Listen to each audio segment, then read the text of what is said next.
Right, so as we said, at setup, we need to make sure that we're getting everything left of that golf ball. Your sternum, your body, your weight, and your hands to be just left of that golf ball. You can do that by bringing your feet closer. Whereas before you had quite a wide stance, so you're kind of sort of setting up as you were for a full shot, leaning back a little bit, and then trying to almost scoop under the ball. The first shot you hit was kind of sort of reminiscent to what you would normally on the golf course. You sort of set up in such a way and you thinned it across the green. Your reaction was, oh, that was too hard.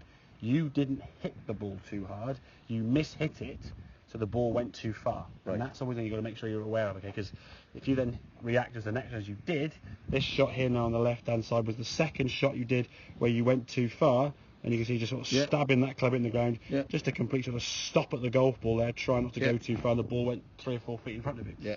So that stop with the right wrist and sort of try and flick it, you lose control, you're not going to go very far. And again, the reasons why it went too far the first one wasn't because how much power you put into the golf ball, it was how you shot the golf ball. So by getting everything left now of the golf ball, okay, body and weight left, you've got to keep that right wrist. There's a little angle there we can see in that right wrist, okay. We want to make sure it goes back a little bit too far, and this swing to be fair. It was a good shot though, but we're keeping that right wrist angle to impact there. If I clear those lines just about, and it comes through, it just starts to straighten a bit there, okay.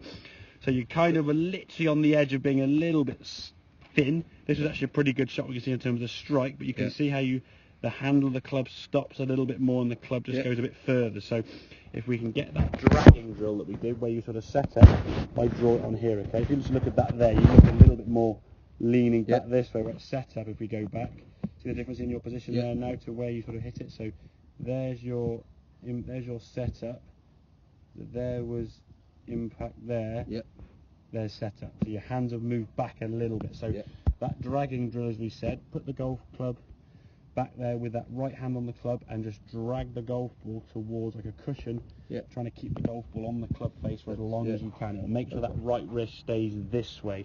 Once the right wrist straightens, that's where the problem. The ball comes off the club face, okay? And you'll flick it a little bit, lose control. You want that golf ball to be sort of staying on the club face as long as you can. And when we put that ledge there to say go underneath this, which was physically impossible, in your attempt to try and hit it down and low, it just popped up in the air. Because the loft of the golf club has been utilised. If you try to add loft by leaning and scooping, you just skill it across the back of the green.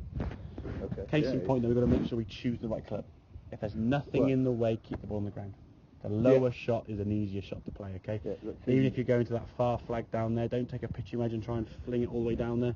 Just get it on the ground running, okay? The ball on the ground is easier to judge for one, and a lot less things that can go wrong for secondly, okay? It's just common sense. Exactly. If I said to you, if someone stood down there in that green, pass the ball to them, you just sort of go and pass the ball, knowing it would run quite a long way. You wouldn't try and have a big run up and then try and chip scoop it. Yeah, there's 10 guys in the way, okay, you've got to. But there's nothing in the way of this case. You could just keep the ball on the ground, get the ball running, so the less lofted clubs will be better. Yes, from where we were here, you could putt it.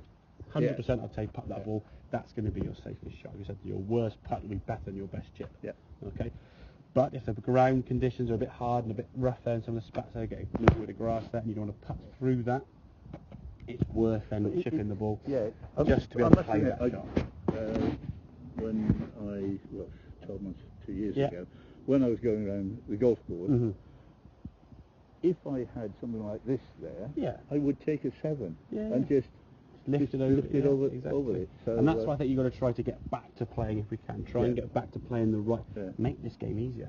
I know for the best of time. We know it's not an easy sport, so why take a club that's making the shot harder for yourself? Well, that's right, exactly. And then make it even harder for getting the results. Okay, that makes sense then, Good. So summarise then, just everything left of the ball, sternum, hands and weight, okay?